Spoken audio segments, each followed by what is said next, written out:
In September 2022, inside a simple hotel room, a child under FBI surveillance. He has autism, no super device, no professional equipment. The scene looks ordinary. But behind this calm, a storm is on the way. Suddenly, the police storm the room. Cybercrime experts and officers from the United States Federal Bureau of Investigation arrest this teenager.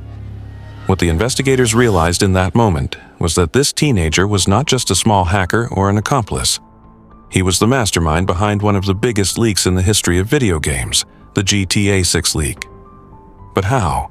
And why was he originally under FBI surveillance? To answer all these questions, we have to go back to the starting point. Everything began with the game Minecraft, a British child living in London who has autism. At 11 years old, he did not dream of becoming rich or famous. He was just a child who loved Minecraft. But over time, his passion turned into something completely different. He was not the best player, and he lost a lot. That's when he started looking for ways to cheat. Vulnerabilities, codes, anything that would give him an advantage. He did not stop at tricks and small exploits. Arian began to understand how the game works from the inside, how servers operate, and how encryption methods function. He kept developing until he discovered a security vulnerability in one of the most famous Minecraft servers. The strange thing is that he did not do anything bad at first. He contacted the administration to ask for a reward before informing them about the vulnerability, but their response was no. We do not pay rewards. That rejection was the turning point for Arian. From that moment, he decided not to play by their rules, but to write his own rules.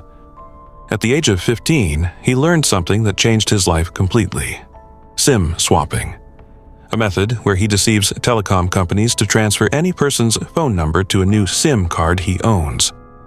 Through this method, he could hack emails, digital wallets, or bank accounts. He also started selling vulnerabilities called zero-day exploits, secret security flaws traded in the depths of the internet. Arian began making huge fortunes. By the time he was 16, he had stolen more than 300 Bitcoin, equivalent to $27 million at the time. Meanwhile, FBI officers were not sleeping.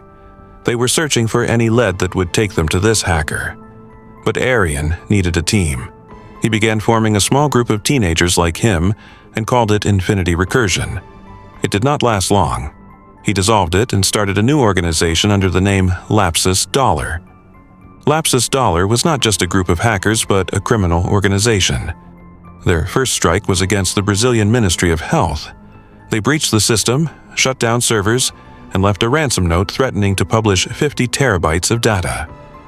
After that, they targeted media institutions and telecom companies. But Arian was looking at something much bigger. They continued attacking major companies in America and Britain like BT Group and Okta, demanding millions of dollars in ransom. Then they leveled up. They hacked Nvidia, then Microsoft. And all of this happened while they were not professionals or masterminds. Just teenage kids using extortion and bribing employees. But the kid was bound to make a mistake. A very reckless mistake from Arian was when he decided to buy the website Doxpin.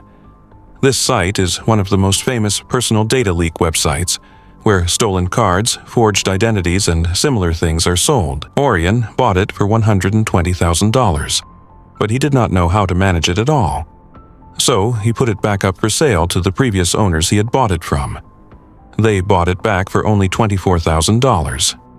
Arian felt they had scammed him. What he did next was hack the site and leak all its user data, but that immediately backfired.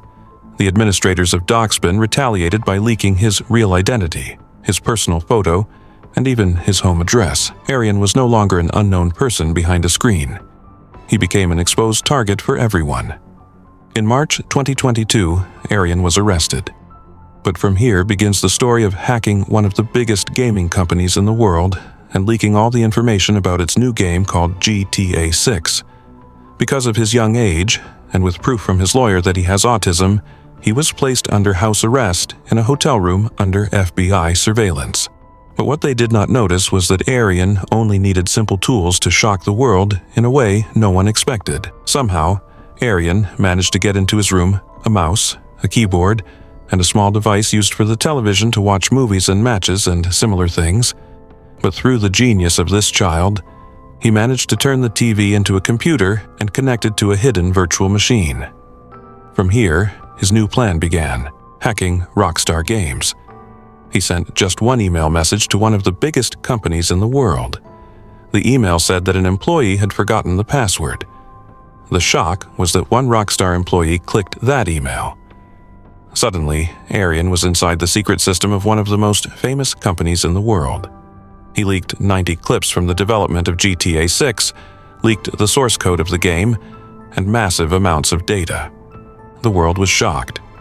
Rockstar confirmed that the disaster was real. The devices Arian was using were very easy to trace, so the FBI identified who was responsible. They stormed the hotel and arrested him again. This time, his age would not save him. The charges were proven: hacking, fraud, extortion.